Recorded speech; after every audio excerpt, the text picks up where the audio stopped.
Hey líderes, ¿cómo están? Qué gusto saludarles en este nuevo episodio de su podcast de Líder a Líder. El día de hoy me encuentro muy contento de regresar nuevamente a las grabaciones. Me llamo Rubén Aguíñiga y como sabes, siempre tratamos en este podcast de buscar datos interesantes, algunas cuestiones que puedan ser importantes para tu desarrollo personal, profesional, académico o de cualquier ámbito. Y este episodio no es la excepción. Como pudiste darte cuenta en el título, el día de hoy vamos a hablar de realidad o realidades del emprendimiento en México en el año 2023. Lo digo así porque tal vez reproduzcas este episodio en el futuro, tal vez será importante contextualizar un poquito en qué momento histórico estamos. Y este episodio será el primero de una serie de varios episodios donde hablaremos un poco de temas laborales, empleabilidad, comprar una vivienda, cómo hacerlo, las mejores opciones para ahorrar, las inversiones y situaciones que, si bien te voy a ser sincero, no soy experto en finanzas o en situaciones de índole bancario o económico, sí soy una persona muy interesada y muy estudiosa en el tema del desarrollo y la movilidad social. Entonces, en este caso, vamos a empezar hablando un poquito de este tema que te digo, que seguramente podría ser importante para ti. Bien, probablemente estés buscando un empleo o probablemente estés buscando mejorar en tu empleo, progresar profesionalmente, o tal vez estés terminando la universidad y buscando, pues ahora sí ya tengo mi título, ya casi lo tengo, entonces ¿qué voy a hacer con mi vida? Es una pregunta que nos pasa a muchos, ¿no? En esta parte de la vida estudiamos, nos enseñan, nos instruyen, y a veces esa vinculación entre la universidad y el mundo laboral no sucede de manera exitosa en la transición del estudiante al empleado o al profesional. Y voy a decir algo también importante. El hecho de a veces ser empleados no tiene un estigma o no es algo que tenga una connotación negativa, puesto que a veces también hemos hablado de emprendimiento, hemos hablado de pues, ser tu propio jefe, como a veces se dice, ser empresario, que son pues tres cosas diferentes. Pero también podemos hablar de tener un empleo, la realidad numérica y datos que te pueden importar. Entonces voy a comenzar con el primero. Seguramente tú podrás pensar, bueno, ¿qué tanto se emplea y se desemplea la gente cada año? Vamos a entender que en un país como México, pues las personas o la población va creciendo un poco cada año. Ha habido años o periodos de años donde la curva es un poco más plana, pero en los últimos años hemos ido creciendo año tras año. Entonces, por esto, pues podríamos decir que habría una tendencia a que la gente pues vaya teniendo mayor tasa de desempleo porque pues hay más gente.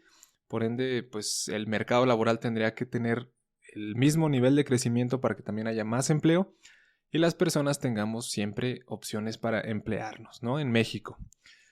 Bueno, la tasa de desempleo en la última medición que hizo una encuesta nacional que se llama ENOE, esta es la encuesta nacional de ocupación y empleo, dice que el 4.5% de las personas cada año se desemplean, es decir, o pierden un empleo por cualquier situación de desempeño o sencillamente deciden dejar de tener ese empleo o les piden o les dan las gracias y les dicen ya no te requiero más en este empleo, a lo que sigue. Entonces, si lo vemos de cierta manera, esta tendencia pues crea cierta incertidumbre porque hay menos personas empleadas cada año. Por ponerlo de algún modo, cada año 4 de cada 100 personas al menos han ido perdiendo un empleo o han ido desempleándose, porque tampoco quiero decir que los estén despidiendo todo el tiempo, a lo mejor por causas diferentes pues han dejado el empleo, ¿no? Y pues esto tiene una vinculación también con el salario a veces decidimos de algún modo dejar un empleo atrás o cambiar de empleo o emprender, porque ese es otro tema grande que ya dijimos y vamos a tocarlo también más adelante, para poder mejorar el ingreso familiar o el ingreso individual en caso de que no estés en un esquema familiar todavía. Y hay un dato interesante, digo, ya sabíamos que anteriormente, pues al menos en México, el salario mínimo estaba dividido por zonas de país. Actualmente se ha determinado que de algún modo se estandarice salvo en la frontera o en la franja fronteriza, que ya sabes que pues al estar pegado al vecino del norte, tiene una realidad económica diferente, es decir, pues a veces las cosas son más costosas, por ende pues el salario debe de ser proporcional y ha sido de algún modo exitoso este ajuste, ¿no? Pero en el resto del país tenemos un salario mínimo de aproximadamente 141 pesos con 70 centavos por día. Esto equivale más o menos a 7.20 dólares estadounidenses, poquito más de 7 dólares. Esto lo estableció la Comisión Nacional de los Salarios Mínimos porque, bueno, como buenos seres humanos, pues necesitamos crear grupos que regulen las cosas, como es la Comisión Nacional de Salarios Mínimos, para que nadie se brinque el orden sugerido y no haya atropellos a los derechos salariales, ¿no? Entonces, bueno, esta información es de hace pues poco más de un año. Ha ido proponiéndose un aumento en el salario cada vez.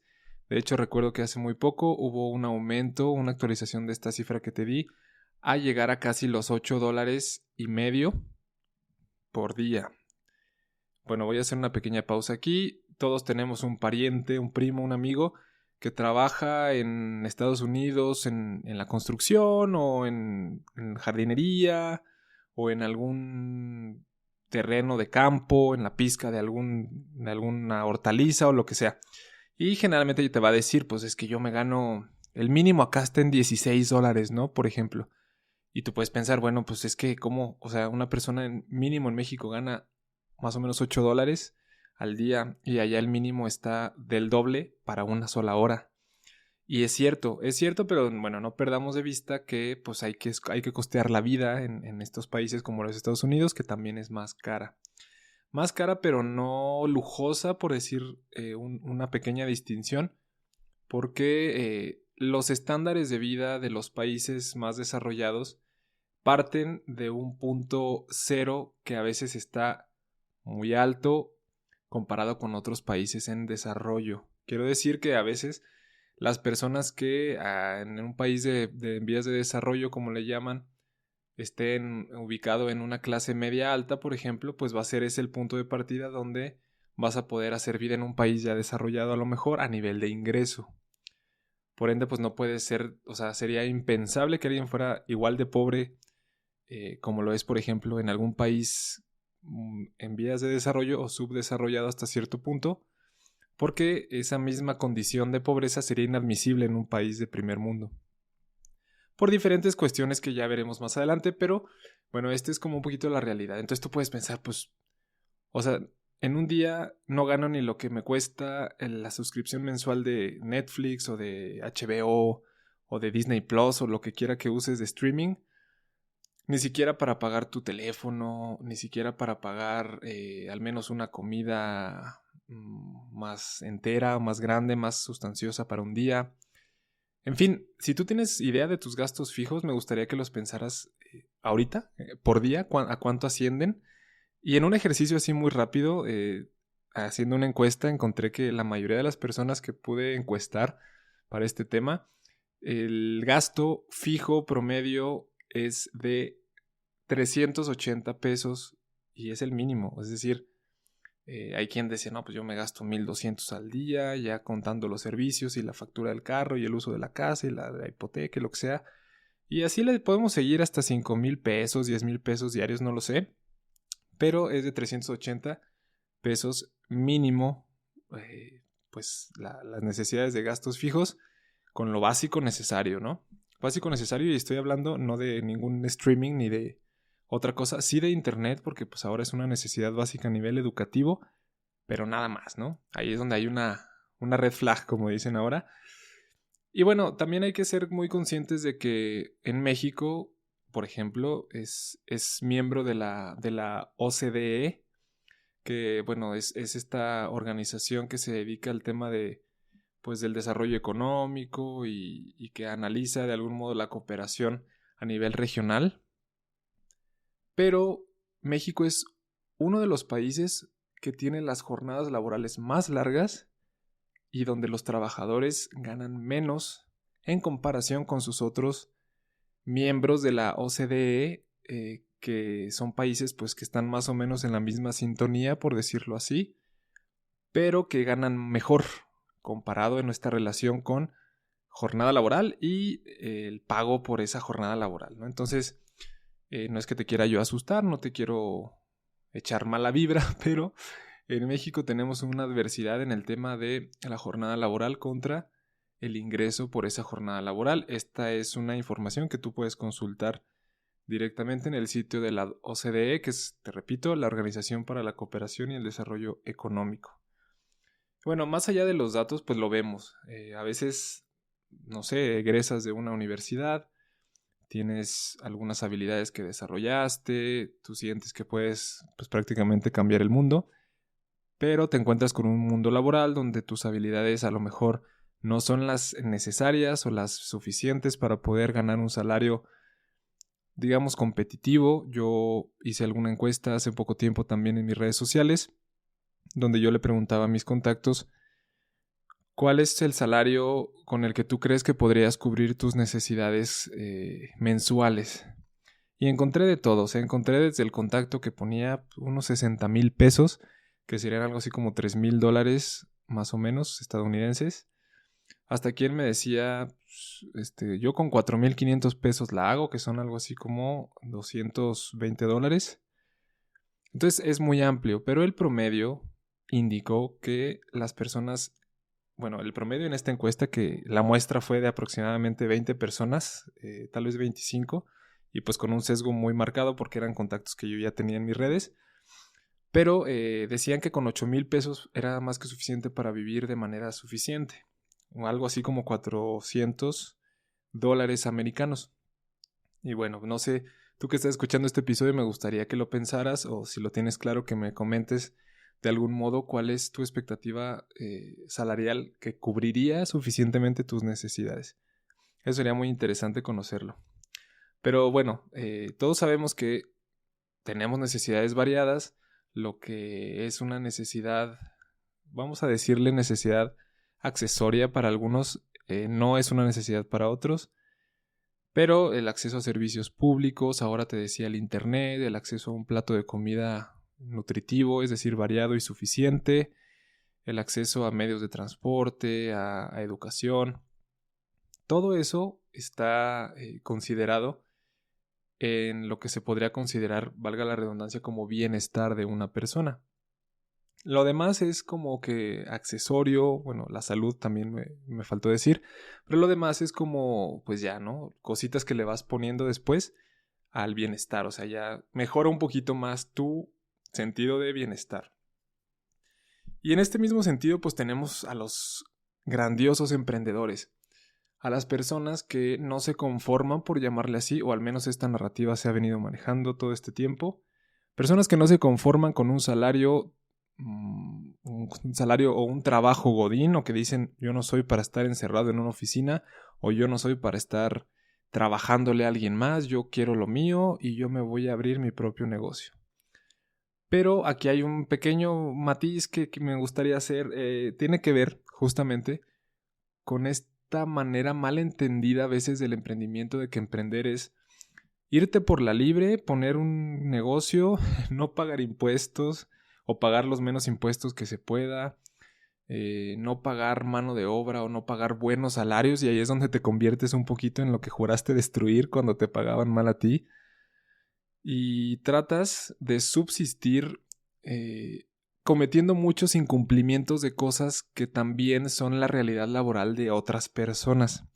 Entonces, bueno, voy a ir por partes, ¿no? Se dice que en México la tasa de informalidad es muy, muy alta, donde más de la mitad de la población económicamente activa trabaja de manera informal. O sea, ¿qué quiere decir esto? Que de todas las personas que ejecutamos alguna actividad que remunera en México, más de la mitad lo hacen de manera no registrada. ¿Qué quiere decir? Que no pagan impuestos por concepto de realizar esa actividad. Es decir, no pagan ISR, que es el impuesto sobre la renta. Puede que paguen IVA dependiendo de lo que hagan, pero sobre productos o sobre servicios que reciben para poder transformarlos, nunca como facturas o cosas que los pongan en la mira del SAT, que es el sistema de administración tributaria en México.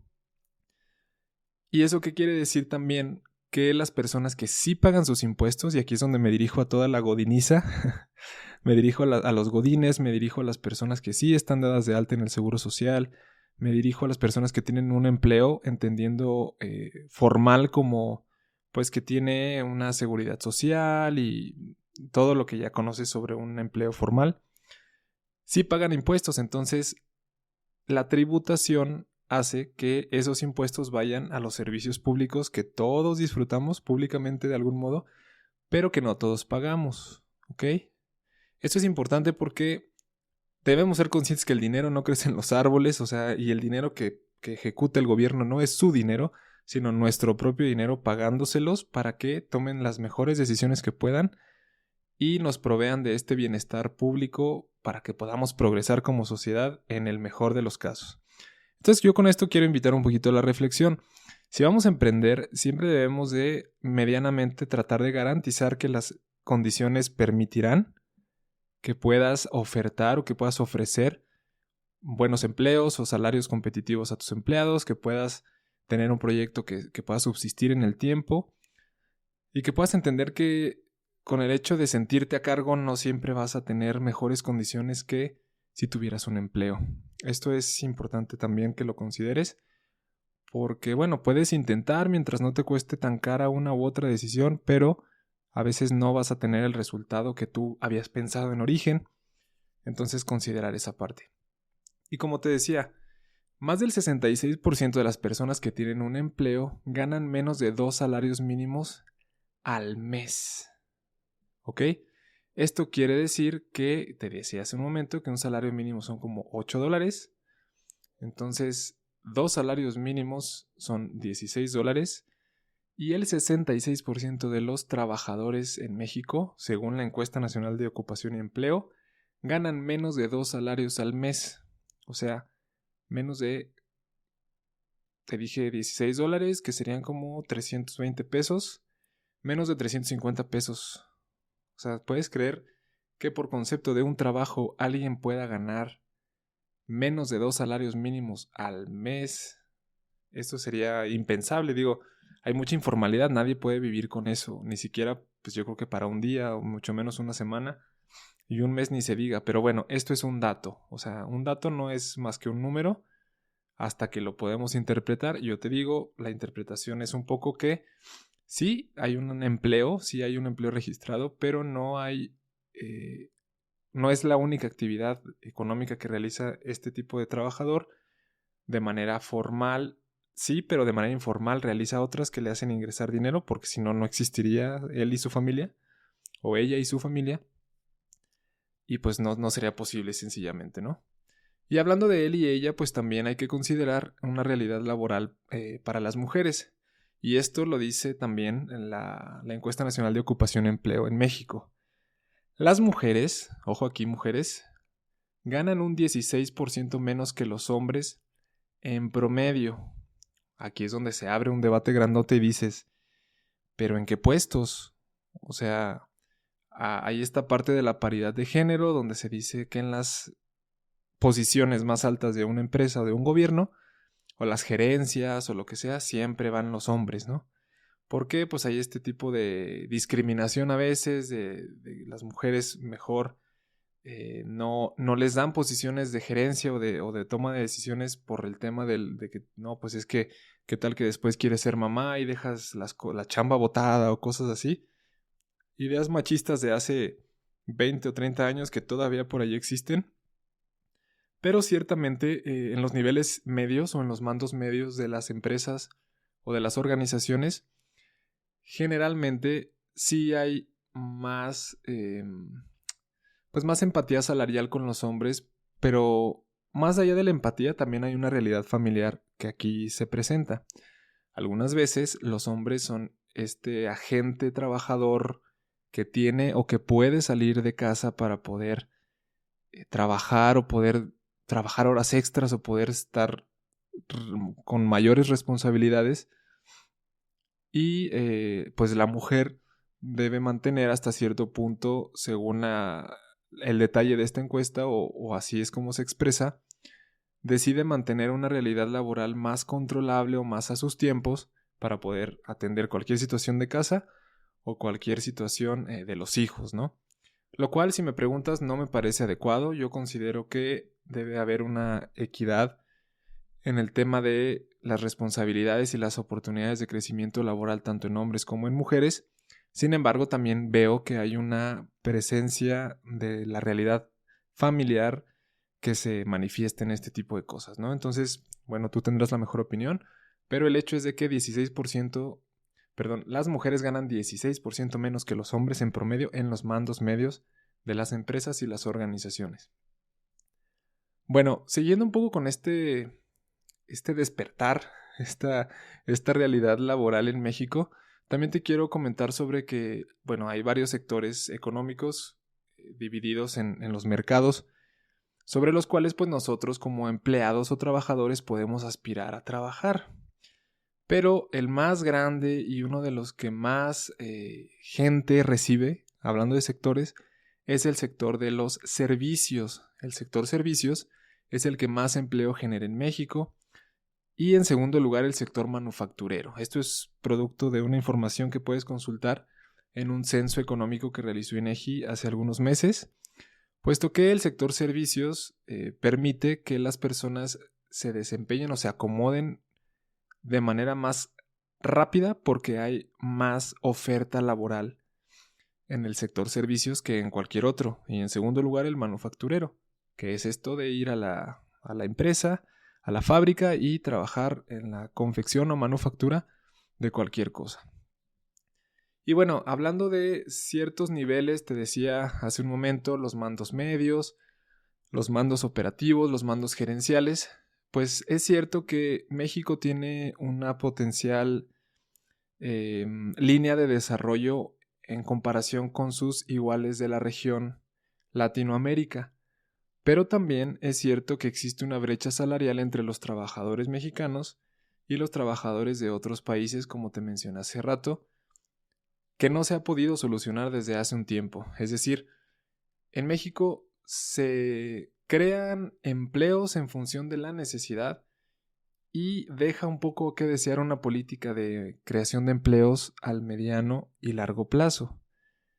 Esta es una apreciación personal, pero considero que sería valioso que podamos pues llegar al fondo de esto, porque pues no está tan alentador que al final sí como país tengamos un montón de recursos y tengamos un montón de posibilidades de crecimiento y que todo el mundo quiera venir a México a conocer todo lo bonito que hay acá, pero en cuestión laboral o salarial a veces tenemos una deuda grande con nuestra historia y con nuestra proyección al exterior.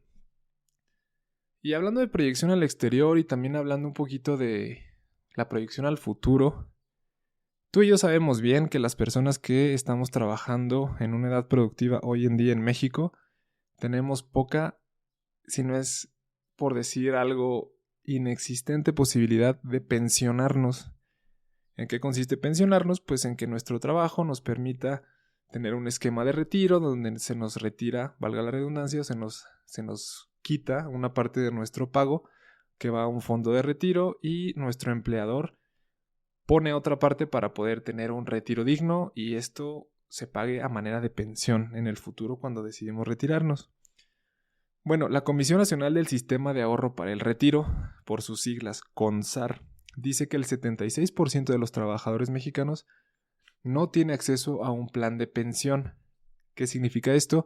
De entrada que los empleadores ni siquiera voltean a ver esto, o sea, no te van a ofrecer un sistema de pensión ni nada, te van a decir, ¿sabes qué? Ahorra para tu pensión, para tu futuro, y yo te puedo anticipar que por más que ahorres, con hasta ahora la opción más competitiva que haya, te vas a terminar pensionando con una broma de dinero comparado incluso con tu salario. O sea, entendiendo que, bueno, cada quien tiene necesidades diferentes, pero por decirte algo, podrías estar pagando un fondo de ahorro para tu retiro todo tu tiempo productivo de vida, 30 años, no sé, por decir algo, y terminar retirándote con 3,000 pesos al mes, algo así como $150 americanos, luego de estar pagando todo ese tiempo. Entonces, realmente no es algo, pues, muy alentador. Y hablando un poquito de esta parte también, Es importante comentarte que si tú piensas en algún punto de tu vida, pues retirarte, o sea, tardar o gastar tu vida trabajando para una empresa o un empleador, y ese es tu proyecto profesional y de vida, si revises la posibilidad de hacer un fondo para el retiro con alguna aseguradora o con alguna empresa, ya sea privada o un ente público que te pueda apoyar en un esquema de retiro, te pueda crear un proyecto de retiro para que tú no te quedes desamparado, porque si bien el retiro es un poco precario, pues es mejor que cero, es mejor que quedar en la calle una vez que decidas dejar de trabajar. Y bueno, pues bueno, esa es nada más una indicación por ahí que te quería hacer a pie de la página, para pasar también a decirte que, bueno, en México trabajamos más que cualquier otro país de la OCDE. O sea, la misma OCDE dice, oigan, México, dígale a su gente que no trabaje tanto. O sea, ¿por qué trabajan tanto? Yo te puedo indicar claramente también aquí que no se trabaja en México pues por amor al trabajo o por amor al arte o porque quiera uno estar siempre trabajando, sencillamente a veces. Y esto es una crítica también al sistema económico y a los mercados laborales. Tenemos que tener o debemos de desarrollar más de una actividad económica para poder completar el gasto familiar. Y me voy a detener un poquito en una reflexión que veía hace algún tiempo.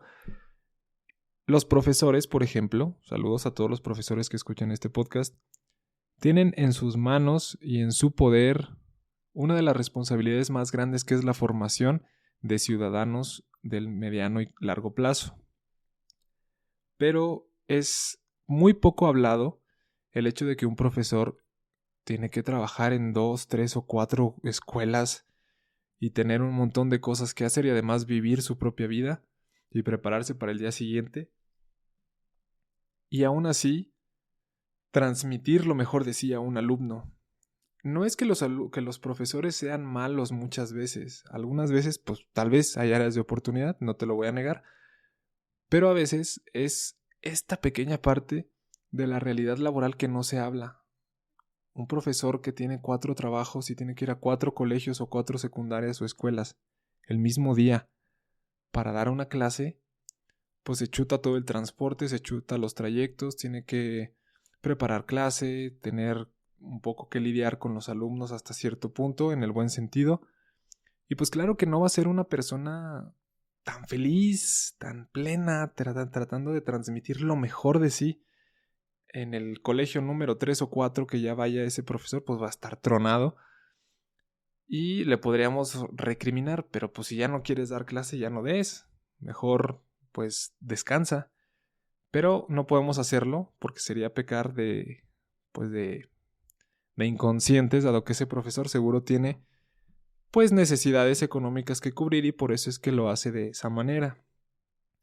Entonces, bueno, eso es algo que pues que valdría la pena considerar. Yo hago una invitación a los profesores a que nos hagan llegar un poquito su realidad laboral, porque es importante hablar de ello. Sería incluso un buen tema para otro de nuestros episodios en este podcast de Líder a Líder, para poder explorar esa realidad.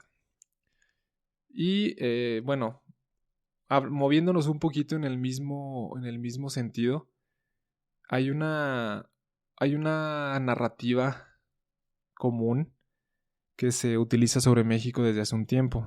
México país se dice que es uno de los países, al menos de la región, con la mayor cantidad de recursos naturales.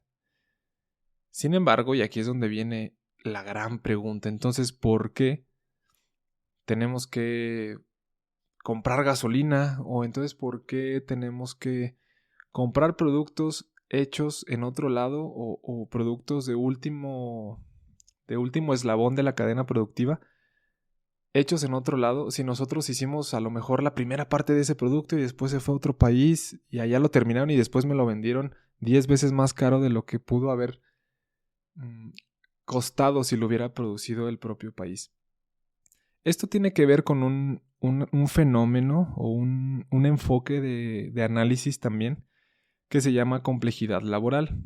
Perdón, complejidad económica. La complejidad laboral la vamos a abordar más adelante. La complejidad económica en grandes palabras o a grandísimos rasgos, tiene que ver con que un país será mayor competitivo y tendrá un mayor desarrollo económicamente hablando en la medida en la que apueste por los sectores que mayor complejidad, diagonal, valor agregado, provean a un mercado. ¿Ok? Entonces, los productos que son más sencillos, que son más simples, generan poco valor agregado a un mercado, por ende no están tan apreciados y no generan o no disparan grandes crecimientos en los mercados económicos que hagan que haya un progreso, digamos que en bloque. Entonces, es importante mencionar, desde mi punto de vista, ya hablaremos de complejidad económica y complejidad laboral después, pero por ahora es importante para mí mencionarte que si estás escuchando este podcast y te está interesando un poco lo que estamos hablando, la complejidad económica es una de las llaves para poder tomar las mejores decisiones en un sentido, a lo mejor, ¿por qué no decirlo?, macroeconómico. Y lo puedes llevar a tu vida cotidiana, o sea, entre más difícil que alguien más haga lo que tú haces, más valorada será esa actividad.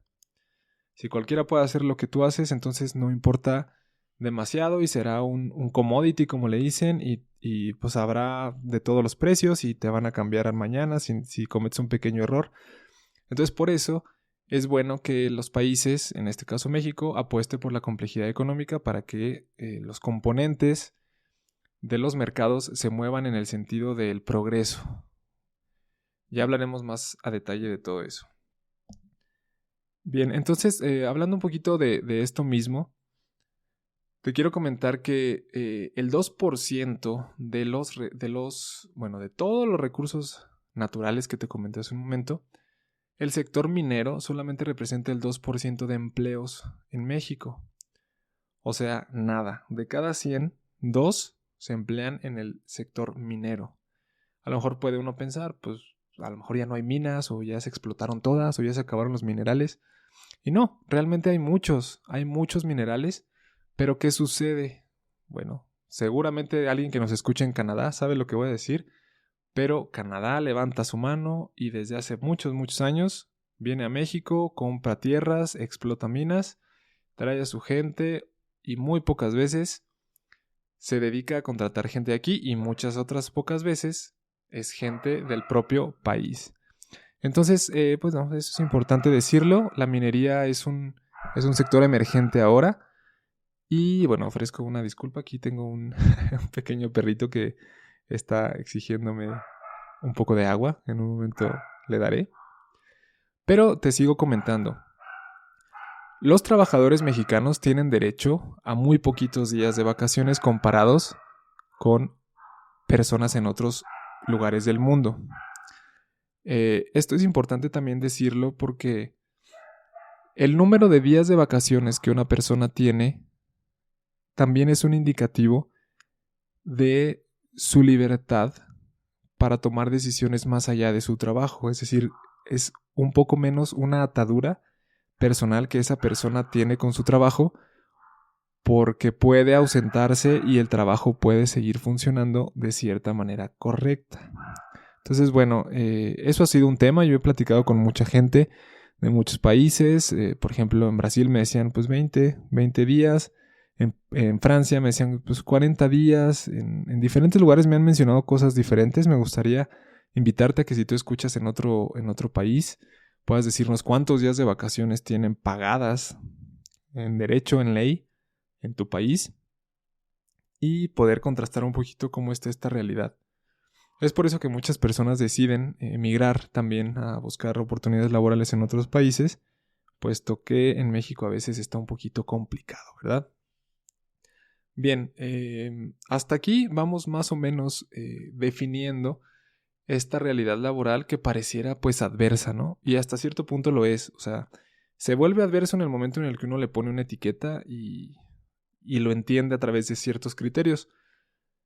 Sí es adverso, te voy a decir la realidad de lo que yo puedo entender de todo este análisis que estoy haciendo con mucho cariño para ti, porque pues tenemos que tomar las mejores decisiones en el sentido de la información. Al final, otra vez, igual que los datos, la información pues es precisamente eso, para mejorar la toma de las decisiones. Entonces, bueno, ya nada más para ir cerrando un poquito este episodio, que espero que tenga el valor que estabas buscando sobre esta realidad laboral para poder después contarte cómo podemos darle vuelta a esta situación.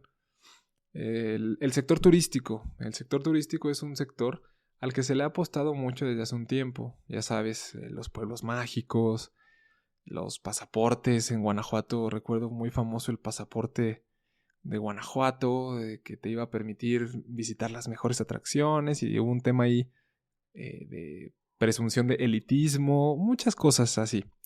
Pero el sector turístico ha aportado a México, sobre todo tú lo sabes bien, en las playas, en las ciudades más promocionadas recientemente, como lo puede ser tal vez Mérida, me viene a la cabeza la comida en Puebla, en Oaxaca, los lugares fabulosos que hay, mismo Guanajuato, Querétaro, en el norte puedes pasarla muy bien también en este sector. Y pues bueno, en resumen, como te lo acabo de decir, y todos los que se me fueron, espero no, espero no haya un problema por ello. México es un país fabuloso. El sector turístico es uno de los que más empleos genera. Y te puedo casi anticipar que está entre el 1 y el 2 de los que más empleos genera en el sector servicios, como te dije hace rato, puesto que más de 4 millones de personas están formalmente empleadas, según la Secretaría de Turismo, en este sector.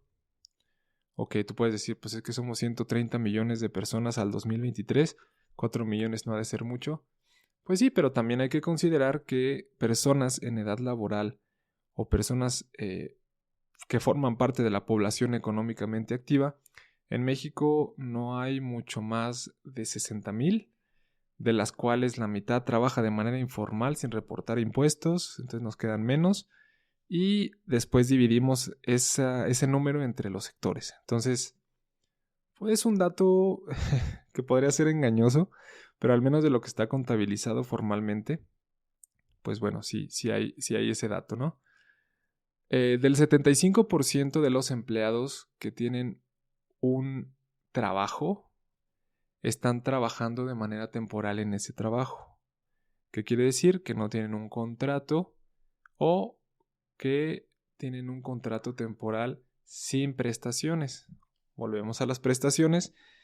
No hay prestaciones para el 75% de los trabajadores mexicanos. La fuente de esto es la Encuesta Nacional de Ocupación y Empleo, y lo que a mí me hace sentir esta información es muchísima angustia, porque el 75, es decir, 75 de cada 100 personas trabajan sin prestaciones. De las personas que están formalmente trabajando, 75 de cada 100 no tienen las prestaciones que les estipule el contrato.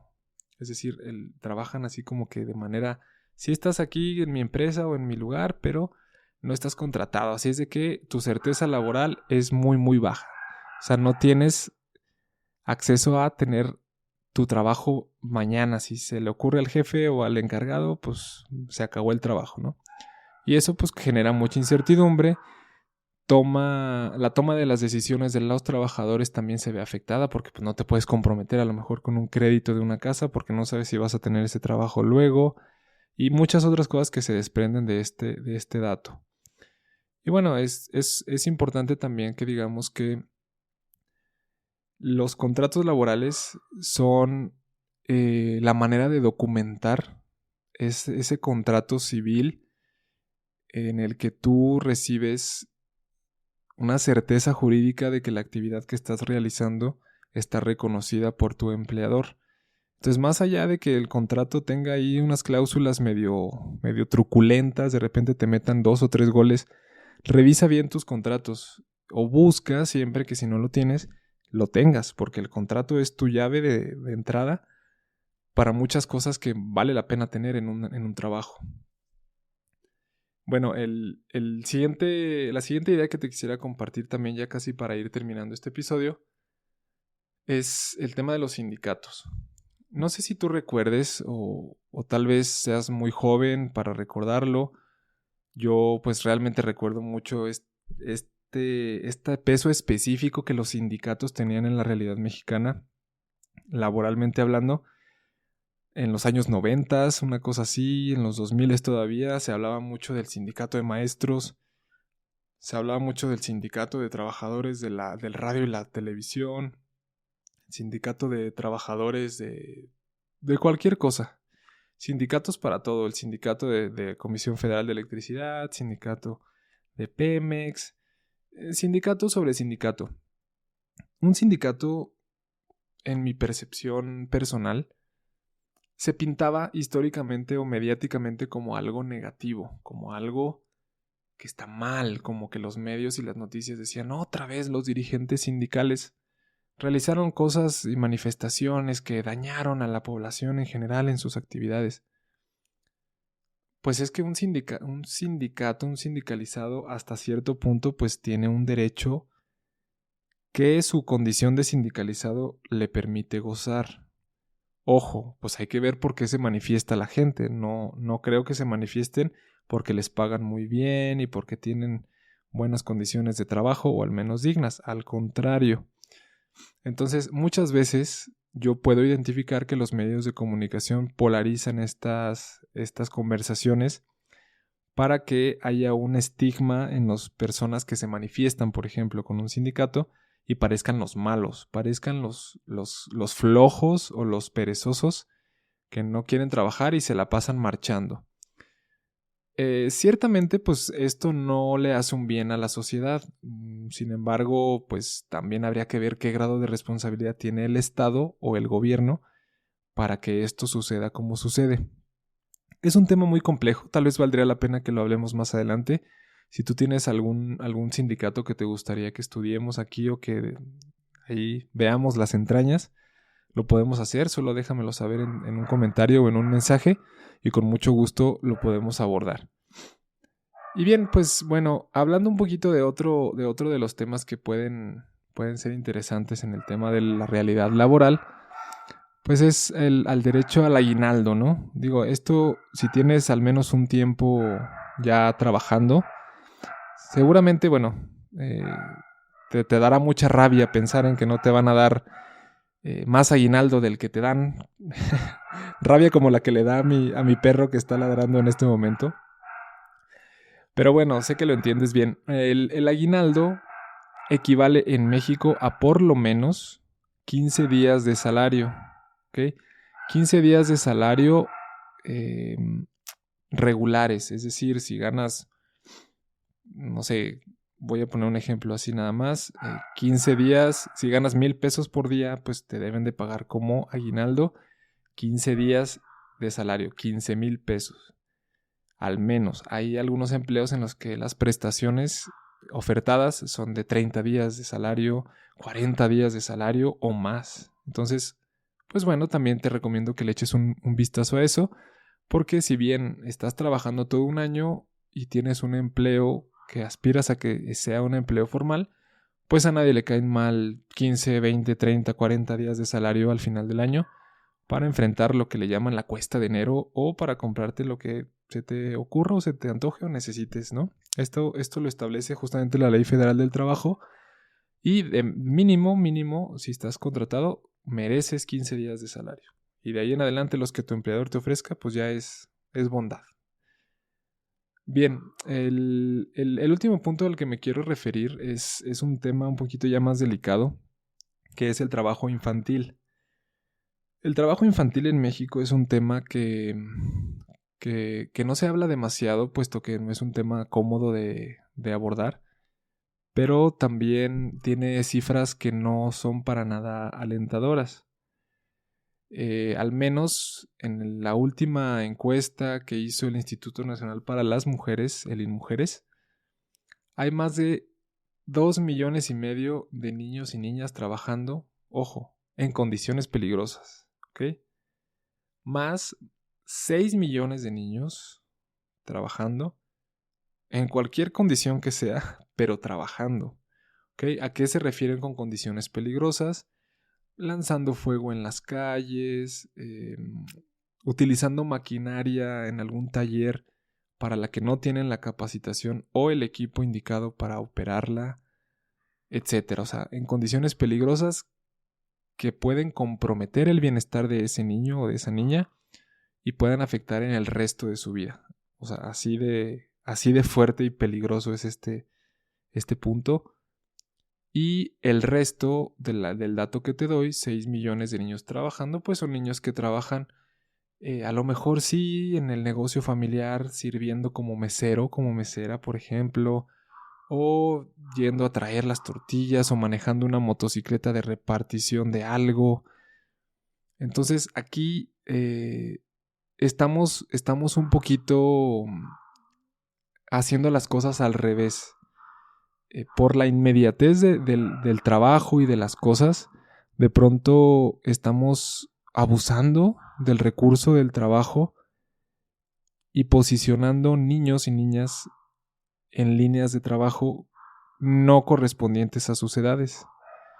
¿Por qué? Porque no basta con que trabaje o no. O sea, tal vez está trabajando, sí, pero el hecho de que esté en una jornada de trabajo de 8 o 20 o 15 horas también quiere decir que no está estudiando o que no está jugando, lo cual pues tiene un valor de desarrollo del individuo muy importante en las etapas tempranas.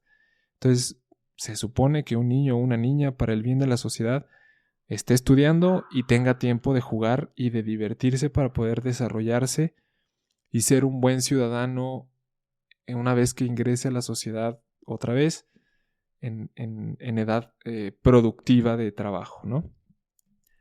Y bien, pues básicamente esto es una primera aproximación que yo quiero compartirte en este episodio.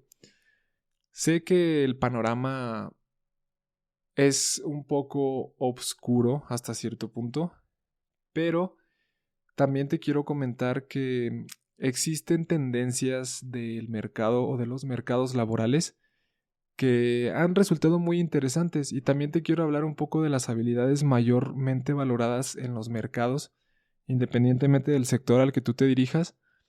Hay ciertos empleos que si tú logras desarrollar un conjunto de habilidades específico, se paga muy bien o se paga al menos de manera decente y hay mercado, o sea, hay demanda de este tipo de perfiles y pues tal vez, quien quita, y podría ser un buen motivo para que puedas reubicarte laboralmente en el futuro próximo. Este episodio lo vas a poder escuchar muy pronto, el que te estoy comentando. Sin embargo, te invito a que si de cada uno de los puntos que fuimos abordando a lo largo de este episodio, tú tienes alguna otra aportación que tenga que ver con detalles, con cifras, con historias, tal vez puedas contar un poco sobre tu experiencia en alguna de ellas. Será muy muy valioso que nos la comentes, que me la hagas llegar en un mensaje, que me puedas compartir tus miedos, tus frustraciones, tus expectativas, tu lectura de la realidad que estamos viviendo. Porque si bien podemos sencillamente buscar caminos cortos para respuestas que se encuentran lejos, vale la pena que sí tengamos estas conversaciones que a veces no son tan cómodas para poder tener la perspectiva de, ok, ahora sé de qué tamaño es el monstruo tal vez al que me estoy enfrentando y poder tomar las mejores decisiones. Eso es un poquito la intención de este episodio. Espero que no sea un episodio en sobremanera abrumador, porque también debo decir, el mundo está cambiando todo el tiempo y si nosotros sabemos leerlo, pues vamos a cambiar en el sentido que mejor nos convenga. Bien, líderes, pues yo les agradezco mucho que me hayan acompañado a lo largo de este episodio. Para mí es un gusto, siempre es un placer y quiero aprovechar para mandar saludos a todas las personas que nos escuchan en Brasil, en Colombia, en Argentina, en Paraguay, en Ecuador, en Guatemala, en Canadá, en Estados Unidos, desde luego. Saludos a mis padres y a mis hermanos que están por allá. También a las personas, obviamente, al interior de México, a quien se le dirige un poco este episodio. Y a las personas en el resto del mundo que también han estado reproduciendo nuestros episodios. Me despido, les invito a que sigan nuestro podcast en redes sociales, de líder a líder, _podcast, tanto en Instagram como en TikTok, en Facebook, en YouTube, en todos lados, para acabar pronto. Gracias, líderes, les mando un abrazo muy fuerte y nos vemos hasta pronto.